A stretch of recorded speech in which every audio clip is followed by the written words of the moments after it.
अस्सलाम वालेकुम नाज़रीन, अवां ॾिसी रहिया आहियो प्रोग्राम इसहाक कोलाची सां गॾु। नाज़रीन, नवनि सूबनि वारो शोशो जेको आहे मोहसिन नकवी साहब जी स्टेटमेंट, उहा न सिर्फ़ स्टेटमेंट बल्कि सियासी टेम्परेचर जेको आहे उहो हाई करे छॾियो आहे। ख़ासि तौर ते उन्हनि जी स्टेटमेंट खां पोइ समूरे मुल्क मंझां हिकिड़ियूं आवाज़ूं अचनि पियूं। कुझु जेके आहिनि माण्हू उहे बल्कि ओवरऑल जेका मेजॉरिटी आहे उहा नवनि सूबनि जे अगेंस्ट आहे, जॾहिं त कुझु अहिड़ा धड़ा बि मौजूदु आहिनि जेके चवनि था पिया फवाद चौधरी जड़ा त नवा सूबा बि ठहण खपनि। हाणे सवाल इहो पैदा थिए थो, जेका स्टेटमेंट ॾिनी आहे मोहसिन नकवी साहब जी, सूबा ठहण या न ठहण, इहो हिकिड़ो आइनी ऐं कानूनी तरीक़ेकार मौजूदु आहे आइन में, ऐं उहो आइनी तरीक़े सां थी पियो सघे। पर उन्हनि जेका स्टेटमेंट ॾिनी आहे, ख़ासि तौर ते जेको चयो आहे सिस्टम कोलेप्स करे चुको आहे, उनखां पोइ पाण ॾिठोसीं वफ़ाक़ी वज़ीरनि जा बयान पंहिंजे साम्हूं आया, ऐं वफ़ाक़ी वज़ीर ख़ासि तौर ते ख्वाजा आसिफ साहब, राणा सनाउल्लाह साहब, अॼु उन्हनि पाण वज़ाहत बि कई आहे त नवनि सूबनि वारी जेका ॻाल्हि आहे उहा बिल्कुलु दुरुस्त न आहे ऐं अहिड़ी का बि ॻाल्हि न आहे। लेकिन उन बावजूदि जेको हींअर मीडिया में या ओवरऑल जेको टेम्परेचर हाई आहे, उनजे पुठियां सबबु छा आहे? जेका मोहसिन नकवी साहब जेका स्टेटमेंट ॾिनी आहे उनजी आख़िर वजह छा आहे? ख़ासि तौर ते फेडरल कैबिनेट जो हिसो हुजण बावजूदि जेका उन्हनि स्टेटमेंट ॾिनी आहे त सिस्टम कोलेप्स करे चुको आहे। उनखां पोइ सवाल पैदा थियनि था पिया त मोहसिन नकवी साहब इंडिविजुअली इहा हिकिड़ी स्टेटमेंट छो जारी कई, बीइंग इंटीरियर मिनिस्टर। उनखां पोइ ख्वाजा आसिफ साहब पाण उन ॻाल्हि जी तस्दीक भी कई, गॾोगॾु इहा बि ॻाल्हि कई त मोहसिन नकवी साहब जेके आहिनि उहे कंहिंजे आॾो बि जवाबदेह न आहिनि ऐं ख़ासि तौर ते उहे बहासर वज़ीर आहिनि। उनखां पोइ सोशल मीडिया ते तोड़े मीडिया ते तमामु सूरत हाल जेका आहे उहा पाण खे टेम्परेचर उनजो हाई पियो नज़रे। उनखां अलावा पाण इन ते ॻाल्हि ॿोल्हि कंदासीं नवनि सूबनि वारो मामिलो ऐं उन हवाले सां नून लीग जो मौक़िफ़ छा आहे, या जेका नून लीग आहे उहा उन हवाले सां छा पई सोचे, छा 28वीं तरमीम में वाकई का अहिड़ी शिक या अमेंडमेंट पॉसिबल आहे, नून लीग खणी अची सघे थी, उन ते पाण ॻाल्हि ॿोल्हि कंदासीं। पर उन सां गॾोगॾु जेको आज़ाद कश्मीर में इलेक्शन थी आहे, ॿियो मरहलो जेको थियो आहे, उनमें बि नून लीग जेका आहे मैदान मारे वरितो आहे, जॾहिं त बिलावल भुट्टो साहब हिकिड़ी सख़्त स्टेटमेंट जारी कई आहे ऐं उनमें उन्हनि जो चवणु आहे त हाणे उबती जेका ॻणप आहे उहा शुरू थी वई आहे। पहिरियां त अचो उन्हनि जी स्टेटमेंट ॿुधूं था त बिलावल भुट्टो साहब जो छा चवणु आहे। और मेरे मुस्लिम लीग नवाज के दोस्तों के लिए जो पैगाम है वो सिर्फ इतना कि आपको वो आवाज़ सुनाई दे रही है, ज़रा गौर से सुने। टिक टॉक आपकी उल्टी गिनती शुरू हो चुकी है। नाज़रीन, बिलावल साहब जी ॻाल्हि ॿोल्हि ॿुधी। बिलावल साहब अहम स्टेटमेंट ॾिनी आहे ऐं ज़ाहिरा बिलावल साहब स्टेटमेंट त ॾिनी आहे उहा पंहिंजी जाइ ते, पर उनखां अलावा बिलावल साहब खे इहो बि यादि रखणु खपे त उन्हनि जा जेके वालिद साहब आहिनि आसिफ ज़रदारी साहब प्रेसिडेंट आहिनि, आइनी उहिदो उन्हनि वटि मौजूदु आहे, गवर्नर उन्हनि जा पंहिंजा आहिनि, उनखां अलावा ॿिनि सूबनि में उन्हनि जी हुकूमत बि आहे। उनखां अलावा जेकी स्टेटमेंट आई आहे इहा आख़िर कहिड़ी ज़रूरत पई इलेक्शन खां पोइ इहा स्टेटमेंट जारी करणु? छा जेको अॻियो मरहलो आहे आज़ाद कश्मीर जी इलेक्शन जो, छा उन मरहले में पीपुल्स पार्टी बॉयकॉट कंदी या उन में बि इलेक्शन कंटेस्ट कंदी? लेकिन जेके दांधली जा एलिगेशंस बार बार लगाया पिया वञनि नून लीग मथां, या बार बार जेको फॉर्म 47 चयो पियो वञे, उनजे पुठियां छा पस मंज़र आहे, इन ते पाण ॻाल्हि ॿोल्हि कंदासीं। पाण खे हींअर प्रोग्राम में ज्वाइन कयो आहे Raja Khaliq Ansari sahab, spokesperson to the prime minister for Sindh ऐं नून लीग जा सीनियर अॻवान आहिनि। Raja Khaliq Ansari sahab, thank you very much for joining my show. Ansari sahab, TikTok Bilawal sahab जी स्टेटमेंट ॿुधी, हाणे ॻणती शुरू थी वई आहे, ख़ासि तौर ते काउंट डाउन स्टार्ट्स।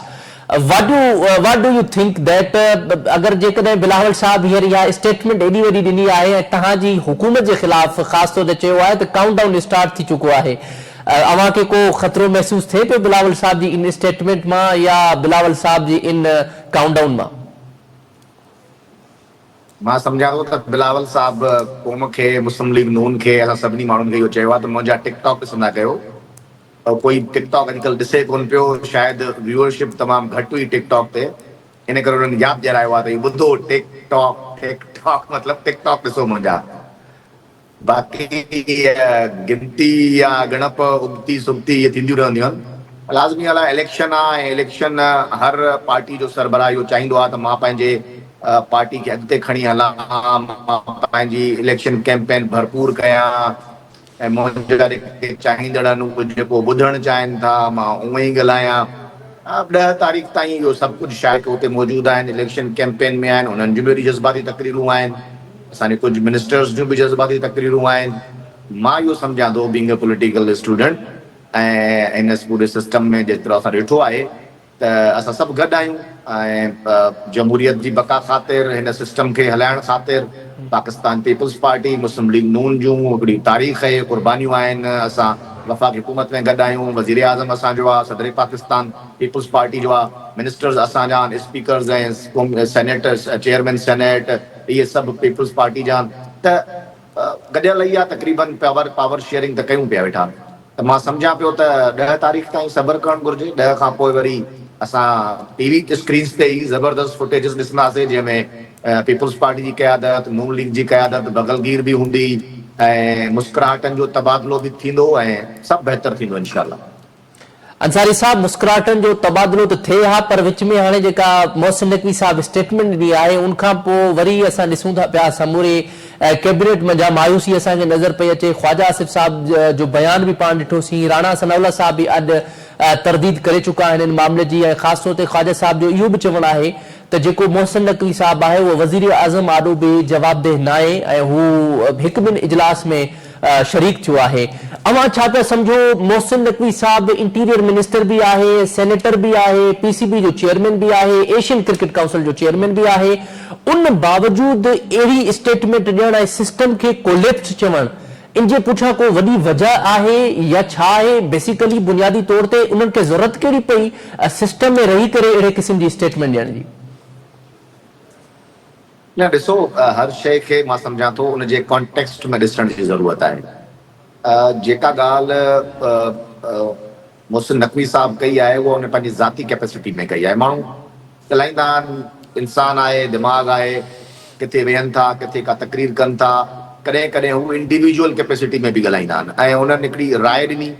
उन्हनि जी हिकिड़ी राय आहे सिस्टम जे बारे में, सूबनि जे बारे में। इहा राय सिर्फ़ु मोहसिन नकवी साहब जी न आहे, पाकिस्तान में मां सम्झो थो चंद ॿिया बि माण्हू आहिनि जिन जी इहा राय रही आहे। इहो हिकिड़ो मकतब फ़िक्र त आहे ऐं इहो उन्हनि जी सोच जो अंदाज़ आहे। ठीकु आहे, उनखे कोई सोचण ते, ॻाल्हाइण ते पाबंदी त कोन्हे, पर मां सम्झां थो त वफ़ाक़ी हुकूमत जी इहा पॉलिसी न हुई ऐं इन ते वधीक गुफ़्तगू खां क़ाइदे मोहतरम मियां नवाज़ शरीफ़ साहब जिन असां सभिनी खे, पार्टी वारनि खे रोकियो आहे त तव्हां हाणे वधीक गुफ़्तगू न कयो। मां सम्झां थो त उनजो सबबु इहो आहे त नवाज़ शरीफ़ साहब जिन सम्झनि था त पाकिस्तान खे हिन वक़्तु इतिहाद ऐं इतफ़ाक़ जी ज़रूरत आहे, पाकिस्तान खे वधीक डिवाइड करण जी ज़रूरत न आहे। ऐं मियां नवाज़ शरीफ़ साहब जिन जो इहो चवणु त हाणे मोहसिन नकवी साहब जे हिन बयान ते वधीक गुफ़्तगू न थियणु घुरिजे, मुंहिंजो इहो ख़्यालु आहे त शयूं सेटल थी वियूं आहिनि। छो जो मुंहिंजियूं इतलात आहिनि त हाणे जॾहिं सैटरडे संडे ते मोहतरम वज़ीर आज़म हमेशह वेंदा आहिनि लाहौर पंहिंजी रिहाइशगाह ते, त उते मोहसिन नकवी साहब सां उन्हनि जी मुलाक़ात थी आहे ऐं मोहसिन नकवी साहब लाज़मी ॻाल्हि आहे, इन जे बारे में ज़रूरु ॻाल्हि थी हूंदी। प्लस मियां नवाज़ शरीफ़ साहब जी वज़ीर आज़म सां, इसहाक़ डार ऐं मरीम नवाज़ शरीफ़ साहिबा सभिनी जूं पाण में मुलाक़ातूं थियूं आहिनि, उते बि इहा ॻाल्हि थी हूंदी आहे। उनखां पोइ जेकॾहिं पार्टी जे वॾनि इहो हुकुम जारी कयो आहे त हाल फ़िलहाल नशे ते न ॻाल्हायो, त मां सम्झां थो हुनजे पोयां ज़रूरु का मंतक़ हूंदी। असांखे थोरो इंतज़ारु करणु घुरिजे। हाल फ़िलहाल मोहसिन नकवी साहब जे तरफ़ां वरी ॿीहर का अहिड़ी ॻाल्हि आई कोन्हे। शयूं अञा साम्हूं अचनि, मंज़र आम ते अचनि। बहरहाल हुकूमत वटि इन क़िस्म जी का बि सोच न आहे नवनि सूबनि जे हवाले सां। बाक़ी रही ॻाल्हि निज़ाम जे फेल्यूअर जी, त उहो सॼी दुनिया खे ख़बर आहे। हिन दुनिया में पाकिस्तान जी जंहिं तरीक़े सां वाह वाह थिए पई, हिन जो मतिलबु आहे त निज़ाम बहितर पियो हले। अच्छा, उनखां अलावा जेको नवनि सूबनि वारो मामलो आहे, ज़ाहिर आहे इहो मोहसिन नकवी साहब जी स्टेटमेंट खे असां साइड ते रखी करे बि मुसलसल इहो थींदो रहियो आहे। एमक्यूएम बार बार नओं सूबे जी जो मुतालबो कंदी पई अचे। फवाद चौधरी साहब भी अज उन्होंने भी प्रेस कॉन्फ्रेंस कई आहे। पाण ॾिठोसीं त 2 ॾींहं पहिरियां अवां being spokes person for the prime minister of Pakistan, अवां पाण ऐं उन सां गॾोगॾु सिंध जा जेके मिनिस्टर आहिनि नून लीग में, वफ़ाक़ में जेके हिस्सो आहिनि, नून लीग जा जेके सीनियर तरीन जेके अॻवान आहिनि जिन्हनि जो तालुक़ सिंध में आहे, अवां पाण नवनि सूबनि वारी ॻाल्हि खे रद्द कयो ऐं ख़ासि तौर ते अवां चयो त इहो मुमकिन ई कोन्हे त सिंध जे माण्हुनि खे असां साइड ते रखी नवो सूबो जेको आहे ठाहे सघूं। अवां समझो पिया जेका इहा स्टेटमेंट खे असां साइड ते रखी इहो सोचूं जेकॾहिं का 28वीं तरमीम अचे थी या जेकॾहिं का ताक़तवर हल्कनि जी ख़्वाहिश थी सघे थी या कुझु इहो बि ज़रियनि जो दावा आहे त 6 महीननि जो वफ़ाक़ी हुकूमत खे टारगेट मिलियल आहे त हाणे तव्हांखे पीपल्स पार्टी नून लीग खे 6 महीननि जे अंदरि अंदरि यूनिट्स या सूबा ठाहिणा आहिनि त पोइ कहिड़ो ऑप्शन हूंदो नून लीग वटि? नून लीग जो इन हवाले सां स्टांस छा हूंदो? पहिरीं ॻाल्हि इहा आहे त मां तव्हांखे इन ख़बर जी तरदीद करे छॾियां त इन क़िस्म जी काई बि ख़बर न आहे। 6 महीननि वारो को अल्टीमेटम कोन्हे ऐं इहा हिकिड़ी ग़लति ऐं फेक न्यूज़ आहे। इन क़िस्म जो सियासी जमातुनि सां इहे रवैया न रखिया वेंदा आहिनि, न इहो चयो वेंदो आहे त 6 महीननि जे अंदरि तव्हां कानून साज़ी कयो। ईअं थींदो ई न आहे ऐं इहा ख़बर बि ग़लति आहे। ॿी ॻाल्हि इहा आहे त ॾिसो, 9 सूबनि जी ॻाल्हि जितां आई आहे उन्हनि जेको दलील ॾिनो आहे 9 सूबनि जो, उहो दलील इहो आहे त वॾा सूबा आहिनि ऐं एडमिनिस्ट्रेशन मुश्किल पई थिए छो जो रक़बे जे लिहाज़ खां वॾा आहिनि, आबादी जे लिहाज़ खां वॾा आहिनि। त दुनिया में हाणे सिर्फ़ु अमरीकी रियासत अलास्का जो तव्हां मिसाल वठो, उहा पाकिस्तान जे मजमूई रक़बे खां बि वॾी रियासत आहे, हिकिड़ी रियासत आहे। अहिड़े तरीक़े सां रूस में तमामु घणियूं रियासतूं आहिनि, चाइना में आहिनि, कैनेडा में तमामु रियासतूं आहिनि जेके असांजे पूरे मुल्क खां या हिननि मौजूदा सूबनि खां वॾियूं वॾियूं रियासतूं आहिनि। उन्हनि जी आबादी बि इन्हनि खां वधीक आहे पर उहे रन कनि था ऐं ज़बरदस्त निज़ाम आहे। बुनियादी तौर ते मां सम्झां थो त हिकिड़ी डिबेट जी ज़रूरत आहे ऐं असांजो केस ख़ासि तौर ते सिंध जो केस इंतिहाई मज़बूत केस आहे। असां वटि पढ़ियल लिखियल माण्हू बि आहिनि, असां वटि माहिरीन बि आहिनि, असां वटि तारीख़दान बि आहिनि, असां वटि एक्सपर्ट्स बि आहिनि। उहे सभु इन्हनि खे नॉकआउट करे सघनि था जेकॾहिं जेको बि माण्हू का डिबेट रखे, का ॻाल्हि ॿोल करे। हिन वक़्तु बि जंहिं क़िस्म जी का डिबेट थी रही आहे उन ते असद उमर जहिड़नि सूडो इंटेलेक्चुअल्स खे विहारे करे ऐं फवाद चौधरी जहिड़े माण्हुनि खे विहारे करे हिकिड़ो राया हमवार कयो पियो वञे। पर मां नथो सम्झां त इहे माण्हू असांजी नूरुल हुदा शाह सां को मुक़ाबिलो करे सघंदा या नसीर मेमून साहिब जी कंहिं ॻाल्हि जो जवाबु ॾेई सघंदा या इवन जुनैद अंसारी जेके जेका हुनजी दलील आहे उनजो को जवाबु ॾींदा, नथा ॾेई सघनि। छो जो तारीख़ी हवालनि सां असां इहो साबित करण में कामयाबु विया आहियूं त सिर्फ़ु सूबनि जो साइज़ इहो साबित नथो करे त निज़ाम ग़लति आहे। सिर्फ़ु आबादी इहो नथी करे सघे त निज़ाम ग़लति आहे। उन जे लाइ तव्हांखे हिन मौजूदा निज़ाम जे अंदरि दुरुस्त जूं करणियूं पवंदियूं। हिते तव्हांखे पंहिंजी करप्शन ठीकु करणी पवंदी, तव्हांखे पंहिंजी गवर्नेंस ठीकु करणी पवंदी। मां त सम्झां थो त पाकिस्तान पीपल्स पार्टी पंहिंजे इन नाकारा ऐं हिकिड़ी बदबूदार जेका गवर्नेंस आहे उन जे करे अहिड़नि माण्हुनि खे इहो जवाज़ ॾिनो आहे त उहे 9 सूबनि जी ॻाल्हि कनि। जेकॾहिं पीपल्स पार्टी सिंध में बहितरीन हुक्मरानी ॾेखारे हा, 26 खरब रुपया 18 सालनि में बहितर अंदाज़ में ख़र्च करे ॾेखारे हा, इंफ्रास्ट्रक्चर बहितर करे ॾेखारे हा, स्कूल ऐं अस्पतालूं सिंध जूं स्टेट ऑफ आर्ट अस्पतालूं ऐं स्कूल हुजनि हा ऐं हिकिड़ो एक्सीलेंस जेको ज़बरदस्त निज़ाम हिते हुजे हा, मेरिट जो हिते निज़ाम हुजे हा, नौकरियूं पैसनि ते न खपनि हा, रोड रस्ता बहितरीन हुजनि हा, सेवरेज जो निज़ाम बहितर हुजे हा, त इहा सूबनि जी ॻाल्हि करण जी कंहिंखे हिमत ई न थिए हा। इहो सभु कुझु पीपल्स पार्टी हिकिड़ो मौक़ो प्रोवाइड कयो आहे ऐं उन्हनि जी इन नाकारा ऐं हिकिड़ी ग़लति क़िस्म जी हुक्मरानी जे करे अॼु कुझु माण्हू वेही करे चवंदा सूबा ठहणु घुरिजनि। त बहरहाल मां सम्झां थो त इहा मौजूदा हिन निज़ाम जे अंदरि जिते आइनी जेका आइन जी हिन वक़्तु फॉर्मेशन आहे उन में इहो मुमकिन ई कोन्हे। त ॾिसूं था अञा शयूं अॻिते अचनि, साम्हूं अचे को स्ट्रक्चर साम्हूं अचे। अञा ताईं न असेंबली में को बहस थियो आहे, न काबीना जे अंदरि का ॻाल्हि आई आहे। हिकिड़े शख़्स इहा ॻाल्हि चई आहे, हाणे वधीक उहो ॻाल्हाए बि कोन पियो, असांखे बि चयो अथऊं तव्हां बि माठ कयो, त मुंहिंजे ख़्याल में माठ करण में बहितरी आहे। अच्छा, इन खां अलावा ही जेके आज़ाद कश्मीर में इलेक्शन्स थिया आहिनि, पहिरियों मरहलो थियो साॻी उहा ई बिलावल साहब जूं या पीपल्स पार्टी जे अॻुवाणनि जूं उहे ई ॻाल्हियूं त दांधली थी आहे, फार्म 47 जी पैदावार आहिनि, नसल दर नसल दांधली कंदा आहिनि, अहिड़े क़िस्म जा एलिगेशन्स लॻाया पिया विया नून लीग जे मथां। ॿियो मरहलो थियो, हाणे त वरी काउंटडाउन शुरू थी वई आहे। अवां छा पिया सम्झो आज़ाद कश्मीर जी जेका इलेक्शन आहे, पीपल्स पार्टी ज़ाहिरा हिन सिस्टम जो हिसो आहे, आइनी सभु उहिदा उन्हनि वटि मौजूदु आहिनि, उन्हनि वटि स्पीकर्स आहिनि, उन्हनि जा डिप्टी स्पीकर्स आहिनि, प्रेसिडेंट उन्हनि जो पंहिंजो आहे, आज़ाद कश्मीर में हुकूमत उन्हनि जी पंहिंजी आहे। पोइ दांधली जा एलिगेशन्स लॻाइण इहो वॾो हिकिड़ो सवालिया निशान न आहे। आज़ाद कश्मीर में जेका हुकूमत आहे उहा उन्हनि जी पंहिंजी आहे, उहा दांधली रोकराइण में छो नाकाम वई आहे? बाक़ी जेके एलिगेशन्स तव्हांजे मथां फायरिंग जा या तशद्दुद जा जेके लॻाया पिया वञनि, उहे हिकिड़ो चलो लॉजिकली समझ में अचनि था, इलेक्शन्स में इहा शइ न थियणु खपे, पर दांधली वारी जेका लॉजिक आहे उहा समझ में नथी अचे। उते हुकूमत में उन्हनि जी पोइ बि दांधली जा एलिगेशन्स, छा वाकई अहिड़ी का सूरत हाल आहे या कुझु इहो बि ज़रियनि जी दावा आहे त नून लीग खे हिन इलेक्शन खां पहिरियां डू और डाई वारी सिचुएशन ॿुधाई वई हुई त तव्हांखे आज़ाद कश्मीर विन करणो आहे, त इन करे नून लीग जेको आहे पंहिंजी मशीनरी इस्तेमाल करे पई। ॾिसो, तव्हां साफ़ ई आहियो, तव्हांखे सॼी ख़बर आहे त उते मशीनरी पीपल्स पार्टी जी आहे, इक़्तिदार उन्हनि वटि आहे, ब्यूरोक्रेसी उन्हनि वटि आहे, इलेक्शन जेका डायरेक्टली उते प्रिज़ाइडिंग ऐं पोलिंग ऑफिसर्स आहिनि उहे उन्हनि जा आहिनि, माण्हू उन्हनि जा आहिनि, पर वोटर उन्हनि जा न आहिनि। उन्हनि जी जेका उते बि कारकर्दगी रही, तर्ज़ सियासत रही, उन्हनि जंहिं तरीक़े सां कश्मीर में नफ़रतूं फैलायूं, हिकिड़ी अहसास महरूमी खे जनमु ॾिनो, उनजे करे माण्हू उनजे जलसनि में ई कोन था वञनि। उहो सभिनी जे साम्हूं आहे, बींग साफ़ ई तव्हांखे बि ख़बर आहे। मां नथो सम्झां, मां ॾिसो जेको तव्हांजो सम्झ में नथी अचे, ॾिसो ॻाल्हि सोली पई आहे, साम्हूं पई आहे। हिकिड़ो उहो दौर हुयो जॾहिं सॼे पाकिस्तान मां पीपल्स पार्टी सिर्फ़ु 17 सीटूं खयूं क़ौमी असेंबली में, पर मेच्योरिटी हुई। शहीद मोहतरमा बेनज़ीर भुट्टो एक्सेप्ट कयो, अपोज़िशन में वेठी ऐं उन जमहूरी प्रोसेस खे अॻिते हलणु ॾिनो। अहिड़े तरीक़े सां हाणे माज़ी क़रीब ताईं बि हिकिड़ी मेच्योरिटी असां ॾिठीसीं।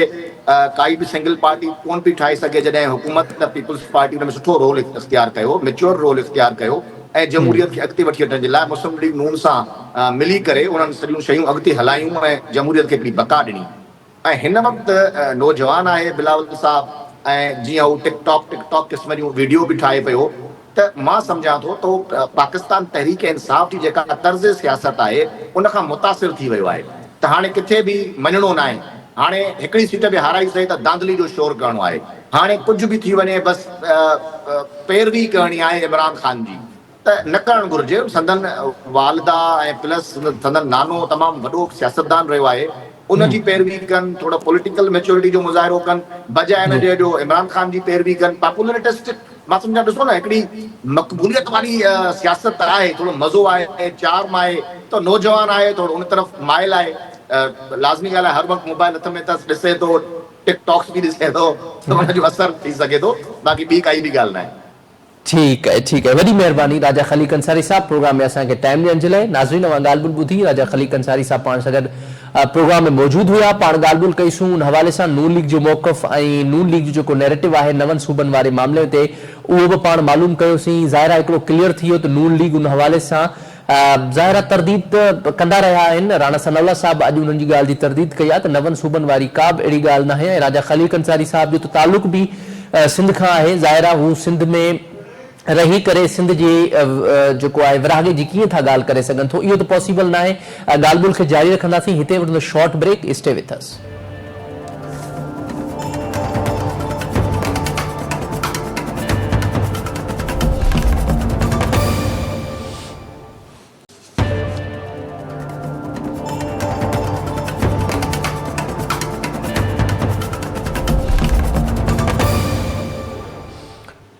Welcome back. नाज़रीन, पाण ॻाल्हि ॿोल करे रहिया हुआसीं 9 सूबनि वारे मामले ते। उनखां पोइ सियासी जेको टेम्परेचर आहे उहो तमामु घणो हाई थी वियो आहे। बार बार नून लीग जे जेके वज़ीर आहिनि, वफ़ाक़ी हुकूमत जो जेको हिसो आहिनि कैबिनेट जो, उहे बि बार बार इन ॻाल्हि जी तरदीद कंदा रहनि था पिया। ॿिए तरफ़ सिंध में जेके कॉन्फ्रेंस जमातूं आहिनि उहे बि सरापा एहतजाज आहिनि हिन मामले ते। 9 सूबनि वारे मामले ते साझाबंद हुजनि, सहाफ़ी हुजनि या उनखां अलावा वकील अॻवान हुजनि, पॉलिटिकल पार्टियूं हुजनि, तमाम जेके मकतब फ़िक्र जा माण्हू आहिनि हिकु पेज ते आहिनि। उन्हनि जो इहो ई पर्पज़ आहे त जेकॾहिं सूबो ठाहिणो आहे, आइनी ऐं क़ानूनी तरीक़ेकार मौजूदु आहे, पर जेका इहा मोहसिन नक़वी साहब स्टेटमेंट ॾिनी आहे उनजी वजह छा आहे, ऐं ख़ासि तौर ते जेका ॿुधायो पियो वञे जेको सिस्टम कोलेप्स करे चुको आहे, त उन हवाले सां कुझु सिस्टम में तब्दीली करण जी या नओं को निज़ाम आणण जी का तयारी त न आहे। उन हवाले सां पाण ॻाल्हि ॿोल खे जारी रखंदासीं। पाण खे प्रोग्राम में जॉइन कयो आहे काज़ी जावेद साहब, सीनियर एनालिस्ट आहिनि, उन सां गॾोगॾु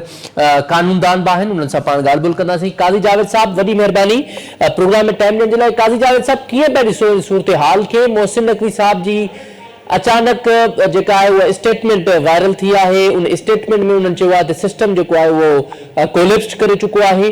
कीअं पिया ॾिसो सूरत हाल खे? अव्हांखे लॻे पियो त जेका तयारी हले पई वफ़ाक़ जी 28 तरमीम ज़रिए को नओं सूबो ठहण जी, उन हवाले सां का 28 तरमीम अची सघे थी पई? ॾिसो, हिकिड़ो त इहो हो चवनि था त हिन जो सही तरीक़ो इहो ई आहे जेको माना आइनी प्रोसेस कयो पर उनखां पोइ हू था चवनि त अचो असेंबली में वियो ऐं इहो कयो न त तव्हांखे कोन छॾींदासीं, तव्हांजा फाइल तयारु करे छॾिया अथऊं ऐं तव्हांखे जेको आहे सो असीं माना ईअं माना तव्हांखे कमु शुरू कंदासीं। हाणे इहा आहे धमकी जेका आहे त तव्हां अची 26 अमेंडमेंट वठी विया, 27 अमेंडमेंट वठी विया, हाणे 28 अमेंडमेंट चवंदा बंदूक जी नोक ते वठंदासीं। हाणे हुन हीअ नए क़िस्म जी हिकिड़ी जेका आहे सा सबवर्जन ऑफ द कॉन्स्टिट्यूशन आहे त हुननि खे माना ज़ोरीअ वठी हू हुन खां कराइण चाहिनि। छा इहो मुमकिन आहे? हुन में सॼी जेका क़ौम आहे या मुल्क आहे पाकिस्तान जा सभु जेके आहिनि इंक्लूडिंग जीअं मतिलबु पंजाब मां उहा रेज़िस्ट पई करे त न इहा बि ॻाल्हि मुमकिन आहे ई कान का। जमहूरियत पाकिस्तान में थी हुई माना नीलाम, मतिलबु आमरियतूं ईंदियूं हुयूं, को माना शबे खूं पवंदो, हाणे हिनजी ज़रूरत कान्हे का। हाणे ही जेके सियासतदान आहिनि उहे सभु कम उहे कनि था जेके उहे चाहिनि था पिया, पर हिन महज ताईं सियासतदान कोन था करणु चाहिनि शायदि या पक कोन था करणु चाहिनि पिया। उनजो सबबु इहो आहे त हिनखे पक आहे त हिते जेको आहे माण्हू जेके आहिनि रेज़िस्ट कंदा, हालांकि जेको बि कंप्रोमाइज़ हुते कनि था वञी माना हिननि में हुते वञी उहो कंप्रोमाइज़ न था करे सघनि पिया त बेसिकली अवाम वठे ई कोन थो। हिनखे इदारा जमहूरी इदारा कमज़ोर थी विया आहिनि, जमहूरी इदारा कमज़ोर थी विया आहिनि, सभु कुझु थी वियो आहे। सवाल इहो आहे त छा एतिरे हद ताईं थी विया आहिनि त हू पंहिंजो करे सघनि, प्रोसेस करे सघनि। हिन में अञा जेको आहे सो पाण खे अहिड़ी का इंडिकेशन कान थी मिले पई, पर तंहिं हूंदे बि पाण खे हिन ॻाल्हि कलाई न वठणु घुरिजे। हिन मौक़े ते सॼी पाकिस्तान खे जेके बि जुड़ियूं आहिनि डेमोक्रेटिक फोर्सिस ऐं ख़ासि करे सिंध में जेको आहे सो सभिनी खे हिकु प्लेटफॉर्म ते गॾिजणो पवंदो। ऐं अॼु उहो असांखे अहसासु थियो आहे त इहे मुख़्तलिफ़ क़िस्म जूं टांगा पार्टियूं, मुख़्तलिफ़ क़िस्मनि जा कॉर्पोरेशन जा पंहिंजा जेके आहिनि रवैया ऐं असांजी जेका रेज़िस्टेंस जी सलाहियत हुई उहा जेका असां जीअं कालाबाग डैम खे तमामु भरपूर मौक़ो रखियो आहे, हेल असीं कोन रखी सघिया ऐं उहे हिन में महसूसु था कनि पिया त शायदि हितां जूं सियासी जुड़ियूं आहिनि बिल्कुलु ई जेके आहिनि वेही वियूं आहिनि ऐं हुनजो जेको आहे सो हू वठनि था पिया चाहिनि। हीअ बेसिकली पाकिस्तान खे यूनिटरी फॉर्म में पिया आणनि, हीअ सभु फेडरेटिव यूनिट्स ख़तमु करे, वफ़ाक़ी इकाइयूं ख़तमु करे हिकिड़ो जेको आहे नओं जेको आहे सो सिस्टम पिया आणनि। उहो जो वन यूनिट सिस्टम हो, हीअ ॿिए तरीक़े सां वन यूनिट सिस्टम पियो अचे, ठीकु आहे न। त हा उनजो उहो जेको आहे सो उहो हिसाबु किताबु आहे ऐं ॾिसो हाणे कीअं थियो असां पंहिंजे। अच्छा जावेद कादी साहब, जहिड़े तरीक़े सां हींअर तयारियूं कयूं पियूं वञनि, ख़ासि तौर ते नून लीग ऐं पीपल्स पार्टी ॿ वॾियूं पॉलिटिकल पार्टियूं आहिनि, ख़ासि तौर ते वफ़ाक़ में उन्हनि जी हिकिड़ी कोलिशन गवर्नमेंट बि क़ाइमु आहे। असां सम्झो पिया जेकर ताक़तवर हल्कनि जी ख़्वाहिश आहे या मोहसिन नक़वी साहब जी ख़्वाहिश आहे त नवां सूबा ठहणु खपनि ऐं in case in few months त जेकॾहिं का 28वीं तरमीम अचे थी पई, अवां सम्झो था पिया त पीपल्स पार्टी ऐं नून लीग मुज़ाहमत कंदियूं या 28वीं तरमीम खे एज़ इट इज़ पास कराईंदियूं जीअं 26 ऐं 27 तरमीम अक्सर तरह सां पास करायो आहे? न 26 27 में त हिकिड़ो कंसेंट हो न, हीउ जेको अगरि हुजे आहे कंसेंट त पोइ त करे विझंदा न, लेकिन कंसेंट आहे कोन। पीपल्स पार्टी त पंहिंजो जेको आहे सो डेथ वारंट सही कंदी आहे, मिसाल तौर ते अगरि दड़ा थी था वञनि तो पार्टी ख़तमु थी वेंदी। पंजाब में बि जेको आहे पी एम एल एन तमामु कमज़ोर आहे, वञनि था त पंहिंजो वजूद ते कंप्रोमाइज़ कंदा आहिनि। त हीअ त हुनखे खणी आया, हाणे हीअ चवनि था वरी हाणे इमरान ख़ान सां ठहण लाइ, ऐं इमरान ख़ान साहिबु जेको आहे सो हाणे जेके ख़बरूं थियूं अचनि पियूं उहो सभु कुझु करण लाइ तयारु आहे जेको कयो वेंदो आहे। त हाणे उन जे आधार ते ही हिननि सां विढ़ण लाइ तयारु थी विया। कल्ह त हिननि खे सवाल कयो ऐं हीअ वरी जेको आहे सो पॉपुलर आहिनि ई कोन के, छाकाणि त गवर्नेंस आई कान का ऐं जेको आहे सो गवर्नेंस न हुअण जे करे अनपॉपुलर थिया आहिनि ऐं उन गवर्नेंस न हुअण जे करे त ख़ुदि हिकिड़ो वॾो रीज़न क्रिएट थियो आहे न। जीअं माना तव्हांखे तारीख़ी हवालो ॾिजे त जॾहिं मोहम्मद शाह रंगीला उहो तमामु नालायक क़िस्म जो हिकिड़ो बादशाह थियो दिल्लीअ ते त नादिर शाह खां कयो ऐं पोइ नेठि जॾहिं दिल्ली कमज़ोर थी त पोइ अंग्रेज़ हिंदुस्तान खे बचाए कयो त धुरियूं ॿाहिरियूं हुजनि या अंदरियूं हुजनि जॾहिं पॉलिटिकल फोर्सिस जा सियासी धुरियूं या इहे जेके हथियार हुकूमतुनि जा उहे कमज़ोर था थियनि त पोइ बेकार थो थिए त हीअ दरअसल जेको बि कुझु आहे उहो उन जी जेका आहे असांखे मैनिफेस्टेशन आहे ऐं ख़ुदि पीएमएल आहिनि कुझु पार्टियूं पाण में कोन था चवनि पिया नंढे पाणी जहिड़ो आहे ख़ुदि बिलावल भुट्टो चए थो त तव्हां पीटी तमामु मैसअप थी वियो आहे तमामु ब्लड क़िस्म जी सूरत आहे हुन में सुधार खणी आया आहिनि हुन में कश्मीर में जेको आहे शोरिश आहे बलूचिस्तान में शोरिश आहे पख्तूनस्तान में शोरिश आहे त हीउ कहिड़ो विस्डम आहे जेको आहे तव्हां हिन लेवल ते खणी अचो तंहिंजे करे मुंहिंजे ख़्याल में सिंध जी हिकिड़ी तारीख़ आहे हिकिड़ी तहज़ीब आहे 50,000 साल जा असांजा तमामु हिस्ट्री रखंदड़ माण्हू आहिनि अॼु तव्हांजे बदलजी में पंहिंजो एक्सप्रेशन ॾिनो त असीं हिते बि जेको आहे सो एक्सप्रेशन ॾींदासीं ऐं असांजो जेको वॾेरो आहे जेका वॾेरकी पॉलिटिक्स आहे वॾेरकी सिंध आहे हीअ उनजा जेके आहिनि से असांखे ॾिसणा था पवनि पिया हीअ कोन था सघनि रेज़िस्ट कोन था करे सघनि ऐं माण्हू थोरा वाक़ई उथिया हुआ पर हुन वक़्तु असांजो वॾो लीडर जेको दिलीप भुट्टो हुनखे भाई आहे माण्हू जेका तमामु गुस्से में आहे इन करे वॾेरा उथिया हींअर माण्हू जेके आहिनि से सुठा पिया आहिनि ऐं वॾेरनि खे पंहिंजा गदा लॻा पिया आहिनि त उहा सिंध जेका यूनाइट आहे हुनजो उहो न हुअण जे करे हुनजो फ़ाइदो पिया वठनि ॾिसो कीअं बि सूरत बि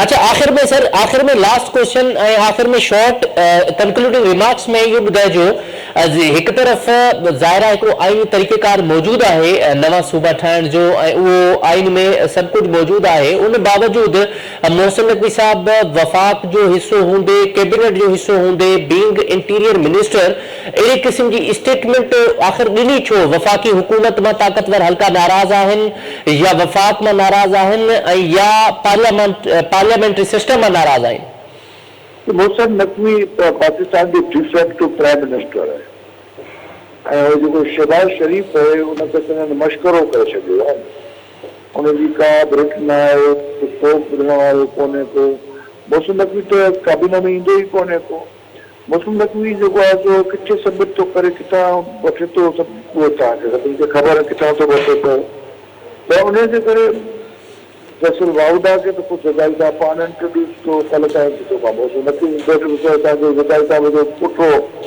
त हाणे कुझु शयूं ख़बर पइजी वञे त हीअ त तव्हांखे इस्तेमालु ऐं तव्हीं जेके बि आयो शहबाज शरीफ़ साहिबु या बिलावल भुट्टो बेनज़ीर भुट्टो त कोन आयो न इहा बेनज़ीर भुट्टो हुई जेका रेज़िस्ट कंदी हुई पोइ उहा मारिजी बि वई ऐं उहा 40 सूबनि जी ज़ंजीर बि हुई त हुनजी पोज़ीशन जेका आहे असांखे शहादत ते कमज़ोर थी चुकी हुई जंहिंजा रिपरकशंस हाणे था महसूसु थियनि त उनमें बेसिकली नक़वी साहब जेको आहे सो डिफेक्टिव पावर आहे डिफेक्टिव पावर माना पावर जेको आहे सो हिकिड़ो ॿार आहे हिकिड़ो बादशाह आहे ॿार त पोइ हुनजा जेके वज़ीर हूंदा आहिनि उहे वधीक पावर जीअं जीअं बादशाह जो ॿार पर वॾो थींदो आहे त पावर हुनखे आहिस्ते आहिस्ते मिलणु शुरू थी वेंदो आहे हिन वटि डिफेक्टिव पावर जेको आहे सो सॼो मोहसिन नक़वी वटि आहे ऐं सॼी जेका सिविल ब्यूरोक्रेसी आहे हुनखे घणा ऑर्डर्स ॾेई था ॾियनि पिया ऐं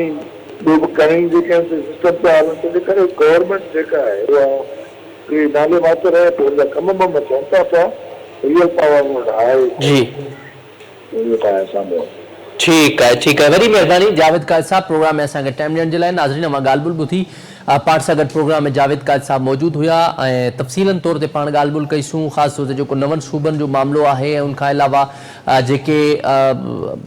जेको आज़ाद कश्मीर में इलेक्शन आहे इन हवाले सां पाण ॻाल्हि ॿोल कईसूं ज़ाहिर आहे हींअर स्टेटमेंट जेका आई आहे इंटीरियर मिनिस्टर जी उन स्टेटमेंट खां पोइ सियासी टेम्परेचर तमामु घणो हाई आहे हाणे वधीक ॾिसिजे त सूरत हाल किथे बीहे थी छा इहा सिर्फ़ु स्टेटमेंट हुई या इन खां अलावा स्टेटमेंट खां पोइ को रिटन में का अमेंडमेंट अची सघे थी ऐं जेकॾहिं अमेंडमेंट अचे थी त पॉलिटिकल जेके पार्टियूं आहिनि उहे केतिरो रेजिस्टेंस कंदियूं अॼु प्रोग्राम एतिरो ई मूंखे इजाज़त ॾींदा अल्लाह निगहबान।